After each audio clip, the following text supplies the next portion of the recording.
चल बे गधे, अब जल्दी घर भी चलेगा या यहीं रात करेगा? खाने में तो कोई कसर नहीं छोड़ता, फिर चलने में इतनी कंजूसी क्यों करता है?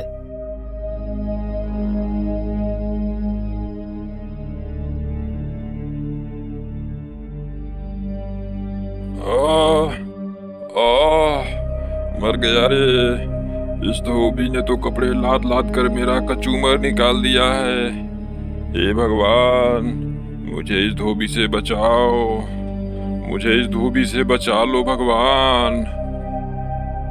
इस तरह से गधा जब भी बोझा लाद कर आता तो कराहते हुए भगवान को याद करता। एक दिन ले खा खा खा के तो गैंडा हो गया है, लेकिन काम करने में तेरी नानी मरने लगती है। फटाफट खा ले और चल, कपड़े लेने जाना है।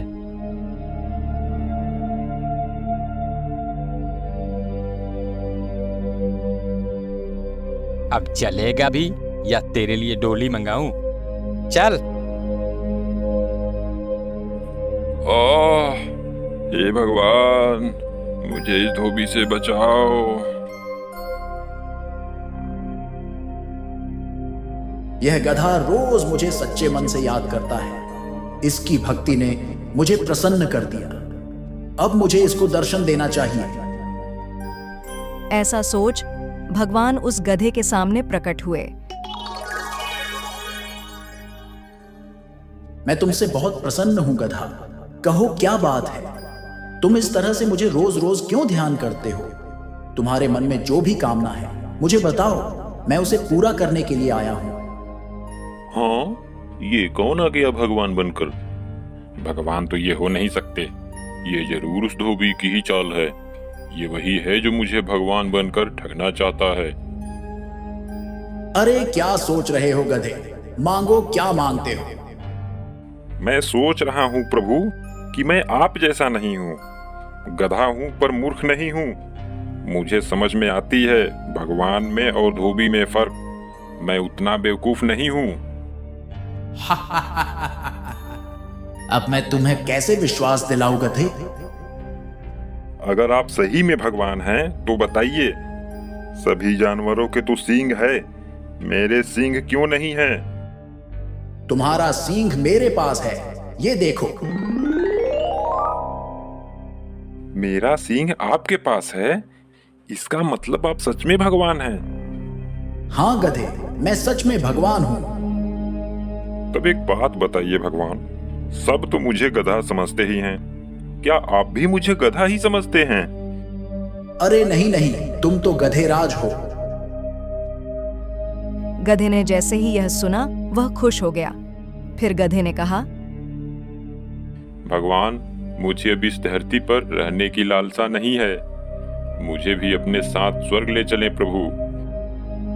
मैं तुम्हारे भक्ति से बहुत प्रसन्न हूं गधेराज, ऐसा ही होगा।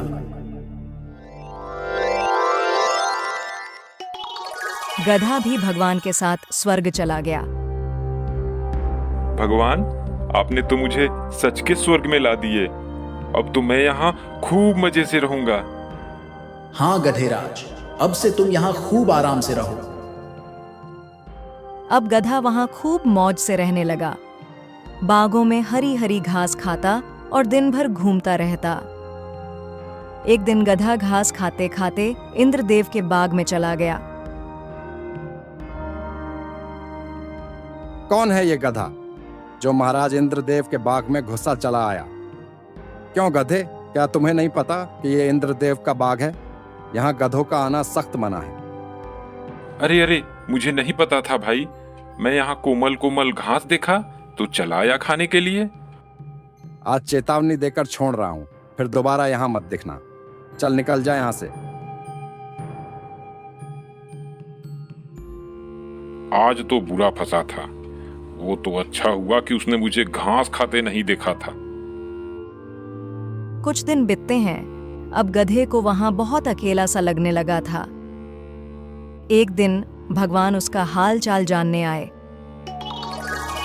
क्यों गधेराज, दिन तो मौज से बीत रहे हैं ना? वह बहुत उदास और मायूस होकर भगवान से कहता है, भगवान, मैं यहाँ बिल्कुल अकेला हूँ। मुझे मेरे साथियों की बहुत याद आ रही है। अगर उन्हें भी आप यहाँ बुला लें तो बहुत अच्छा रहेगा भगवान। जैसी तुम्हारी इच्छा गधेराज, तुम्हारे साथियों को भी बुला लाता हूं। ऐसा बोल भगवान अंतर्ध्यान हो गए और पृथ्वी से कुछ और गधों को लेकर वहां गए। ये लो गधेराज, मैं तुम्हारे साथियों को भी ला दिया। अब इन सब के साथ तुम्हारा मन भी लगा रहेगा। अब गधा बहुत खुश हुआ, अपने साथी गधे को लेकर बागों में घास खाने चला गया। जब घास खाकर सारे गधे एक साथ जमा होते हैं तो सभी गधों ने गाना गाना शुरू किया।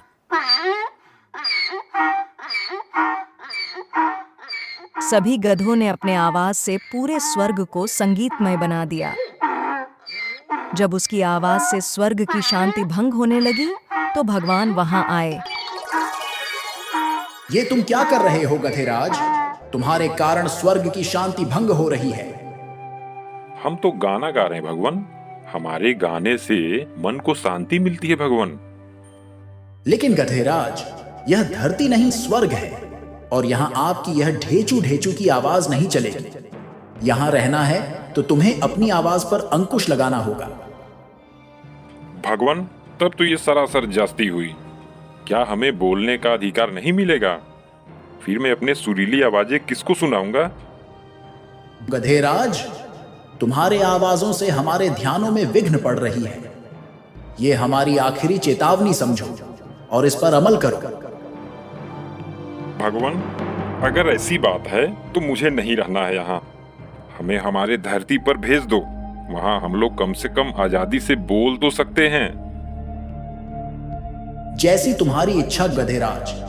जब तुम्हारी इच्छा धरती पर ही जाने को है तो इसमें मैं क्या कर सकता हूँ? चलो, मैं तुम्हें धरती पर भेज देता हूँ। गधे ने जब धरती पर जाने की बात सुनी तो वह खुशी से झूमने लगा। तभी चल उठ जा गधे, कब से लगातार चिल्लाया जा रहा है, हैं? न जाने दिन में सोया सोया कौन सा सपना देखता रहता है। गधा घबरा कर उठता है। हाँ, क्या मैं ये सब सपने में देख रहा था? अब चल जल्दी से खाना खत्म कर और फिर कपड़ा लेने जाना है। और हाँ, दोबारा सो मत जाना।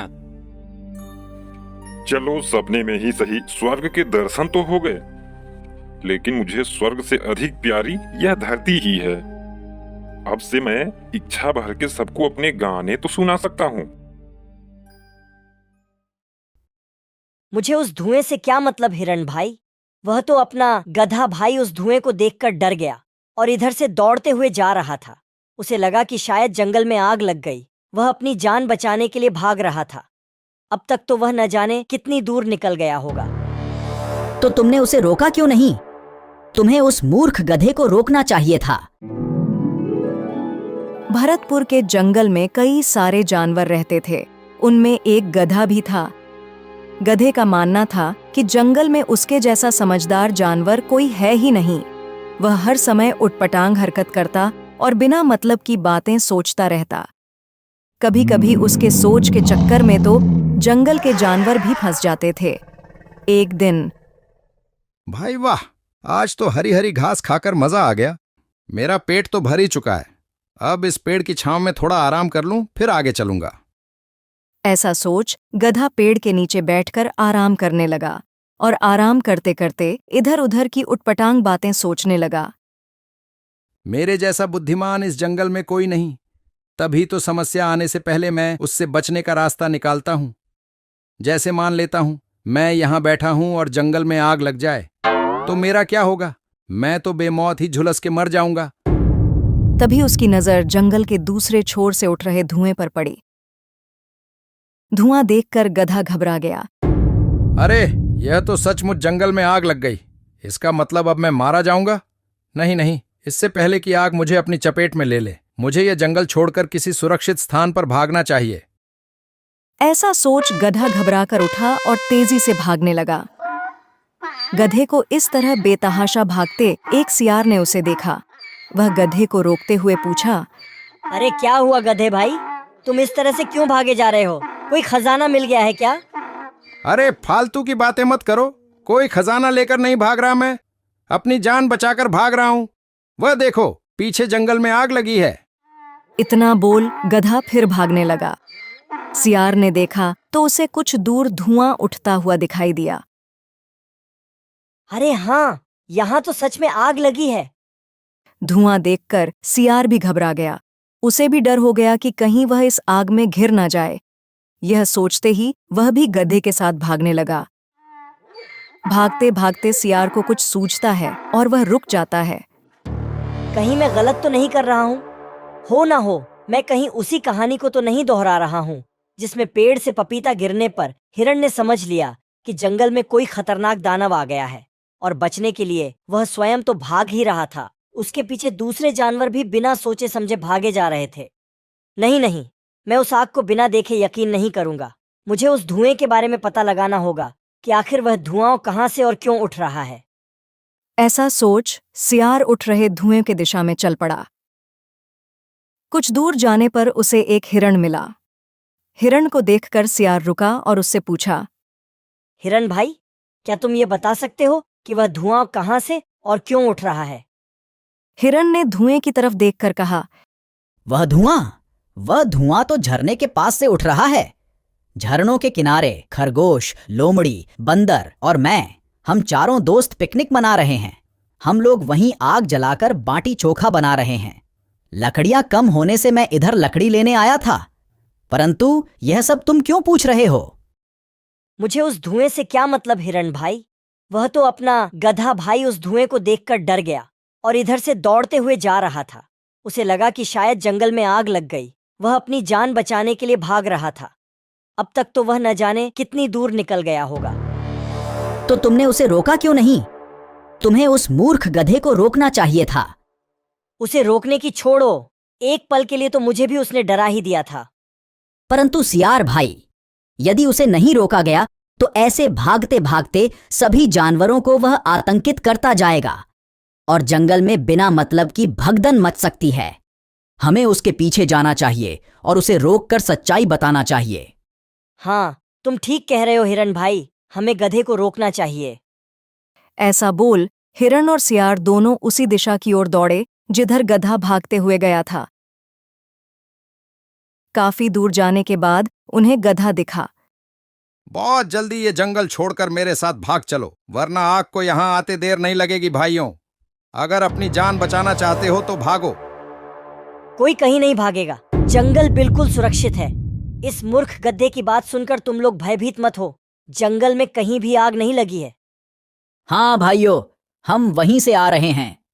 मैं वहां झरने के किनारे अपने दोस्तों के साथ पिकनिक मना रहा था और उसी आग से उठ रहे धुएं को देखकर यह गधा समझ लिया कि जंगल में आग लगी है और यह बेवकूफ बिना सोच विचार किए भागने लगा। आग की वास्तविकता सुनकर गधा झेप गया और सभी जानवरों ने अब चैन की सांस ली। हिरण भाई, तुम्हारा यह काम बहुत सराहनीय है, जो समय पर आकर हमें घटने की सही जानकारी दी, वरना आग की खबर सुनकर हमारी तो सांसें ही रुक गई थीं। मुझे माफ कर दो दोस्तों, आज मेरे कारण पूरे जंगल वासियों को परेशानी का सामना करना पड़ता। मुझे मेरी गलती का एहसास हो गया है। अब से मैं वादा करता हूं कि बिना सच्चाई जाने कभी भी कोई कदम नहीं उठाऊंगा।